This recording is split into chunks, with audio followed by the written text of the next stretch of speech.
안녕하세요. 파이혁명입니다. 파이코인은 비트코인에 못다한 꿈을 이루어낸 암호화폐의 새로운 패러다임을 선도하는 소셜체인 디지털 커런시입니다. 오늘도 파이팅하면서 영상을 시작하도록 하겠습니다. 오늘은 암호화폐 시장에 큰 이슈가 될 수 있는 트럼프의 또 다른 코인 발행 예정 소식과 아시아 암호화폐 시장에서 또 다른 중요한 축이 될 수 있는 일본의 암호화폐 흐름에 대해서 이야기해보는 시간을 가지도록 하겠습니다.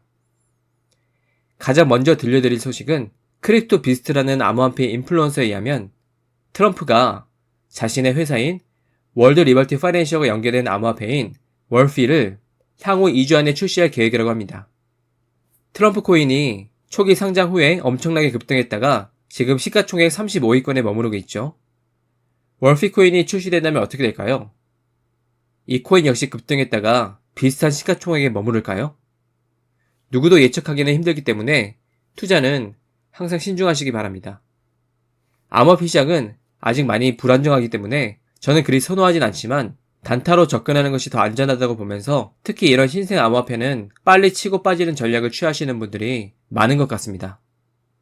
파이코인도 상장한 지 2개월이 좀 넘었는데 여기에 좀 영향을 받은 것 같아요. 이제 파이코인은 어느 정도 그 파도가 지나갔고 좀 더 장기적인 측면으로 바라볼 시기가 다시 도래하지 않았나 라는 생각이 듭니다. 파이코인과 같은 암호화폐가 빛을 발하기 위해서는 전 세계적인 규제 움직임이 중요합니다. 파이코인은 글로벌 암호화폐이기 때문에 미국만 바라봐서는 안 되고 주요 국가들의 암호화폐 규제 움직임을 살펴보아야 하는데 엊그제 블록미디어에서 흥미로운 인터뷰를 올려서 이 내용을 핵심만 간단하게 소개해 드리려고 합니다. 블록미디어에서는 일본의 암호화폐 거래소 비트포인트의 창립자이자 현재 일본 암호화폐 자산 거래 협회 JBCA의 회장인 오다 겐키와 인터뷰를 진행했는데요. 블록미디어는 이 인터뷰를 통해서 일본의 암호화폐 시장에 대한 흐름과 대응, 전략에 대해서 소개하고 있었습니다. 아직 갈 길이 먼 우리나라 암호화폐 규제와 관련해서 미국뿐만 아니라 일본의 움직임도 주시할 필요가 있다고 저는 생각하고 있고 그래서 흥미있게 시청을 했고 제 구독자분들에게도 요약해서 설명해드려야겠다는 생각을 했습니다. 일단 오다 겐키라는 인물에 대해서 간단히 소개해드리면 2016년에 비트포인트라는 암호화폐 거래소를 설립 후에 3년 후에 매각을 하고 현재는 SBI 그룹 소속이라고 합니다. SBI 그룹은 손정희 소프트뱅크 회장의 소프트뱅크 인베스트먼트에서 분리된 일본의 금융지주 회사입니다. 다시 이어서 그는 2021년에 일본 암호화폐 자산 거래 협회 JBCA의 부회장이 되었고 2022년에는 회장에 취임했습니다. 일본은 초창기에 암호화폐 규제를 자금 결제법에 두고 세금을 55% 부과하는 등 강력하게 규제했는데 이제는 금융상품 거래법으로 옮기려는 시도를 하고 있고 이에 따라 세율도 20%로 낮추려고 하고 있다고 합니다. 빠르면 내년부터 이것이 시행될 것으로 보고 있는데 가까운 나라 일본이 벌써부터 세금을 적용하고 55%에서 20%로 낮추려는 움직임을 보이고 있는데 우리나라는 아직 세금이 0%이죠. 일본의 움직임을 보았을 때 우리나라도 내년쯤에는 주변국과 비슷하게 세금이 적용되지 않을까 예상을 해볼 수 있겠습니다. 일본 암호화폐 계좌 수가 1200만 개를 돌파했다고 합니다. 이는 전체 일본 국민 10명 중에서 1명이 암호화폐를 보유하고 있다는 소리이고 높은 세금에도 불구하고 그만큼 일본의 암호화폐 인기를 실감할 수 있는 부분입니다. 이 1200만 명 중에서 파이코인을 하고 있는 인구는 얼마나 될까요? 제가 알기로 일본에서도 파이코인이 큰 인기를 끌고 있는 것으로 알고 있는데 작년 6월 기준으로 파이코인 노드 수가 대한민국에 이어서 일본이 2위였죠.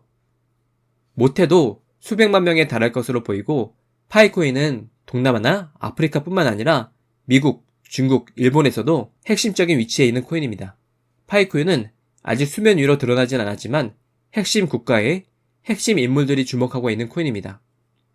일본의 스테이블 코인과 CBDC 관련해서는 이미 일본은 2024년 6월부터 법적으로 스테이블 코인을 발행하고 유통하는 것을 허용했다고 합니다. 그리고 2025년 올해 3월에 첫 스테이블 코인이 승인되었죠. 바로 서클사의 USDC입니다. 반면 중앙은행이 직접 발행하는 디지털 화폐 CBDC에 대해서는 연구는 진행하고 있지만 큰 기대는 걸지 않는다고 합니다.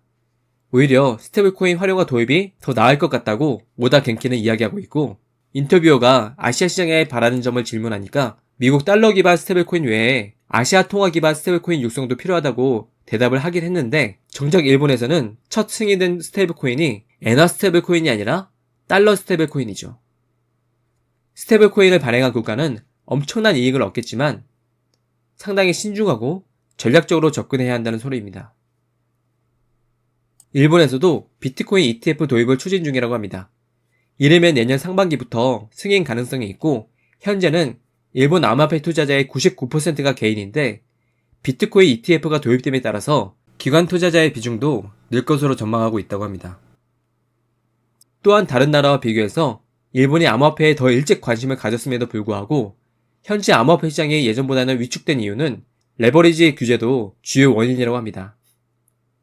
지금 일본의 암호화폐 거래소는 레버리지를 최대 2배까지밖에 할 수 없게 규제를 하고 있는데 이는 일본 암호화폐 투자자들이 국내에서 거래하지 않고 해외에서 하게 되는 주요 원인이라고 합니다. 이에 따라서 레버리지 비율도 최대 10배는 할 수 있도록 규제를 개편할 필요성이 있다고 전하고 있었고 일본의 암호화폐 시장 회복을 위한 3대 전략으로 오다 겐키는 첫 번째, 암호화폐 세제 개편, 두 번째, 비트코인 ETF 승인, 세 번째, 레버리지 한도 상향을 이야기하고 있었습니다. 일본은 굴지의 게임사가 자리 잡고 있는 국가입니다. 게임 산업이 발달해 있다는 것은 향후 메타버스, 웹3 생태계 구축에 상당한 이점이 있습니다.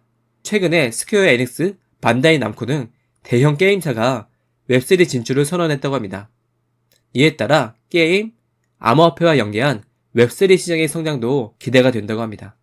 하지만 이와는 별개로 관련 엔지니어들이 많이 해외로 유출되고 있어서 정부와 협력해서 기술 인재들을 육성하고 유치하는 데 더 힘써야 된다고 이야기하고 있었습니다. 일본은 비트코인 창시자가 사토시 나카모토라는 일본 이름을 가졌다는 일본의 상징성을 살려 세계 웹3 시장에서 존재감을 되찾아야 한다는 포부를 가지고 있었습니다. 대한민국 역시도 암호화폐 시장에 있어서 잠재력의 큰 국가라고 오다 겐키도 전망하고 있었고 이에 따라 우리나라도 미국 그리고 주변국들을 반면교사로 삼아서 신중하지만 너무 뒤처지지는 않게 앞으로 나아가야 할 것입니다. 이에 우리 파이오니어들의 역할도 중요합니다. 파이코인은 일반인들이 암호화폐를 부담없이 접근할 수 있게 해주는 주요한 통로이고 실제로 암호화폐 인구 중에서 파이오니어가 무시 못할 비중을 차지하고 있기 때문입니다. 탈중앙화라는 속성에 걸맞게 암호화폐 관련 정책도 국민의 의견이 충분히 반영이 되어야 하기 때문에 이에 대해서 저도 생각과 의견을 공유하는 장을 마련하도록 하겠습니다. 오늘은 여기까지 하겠습니다. 파이는 혁명이고 믿고 기다리는 것이 아니라 함께 행동하고 이루어가는 것입니다. 감사합니다.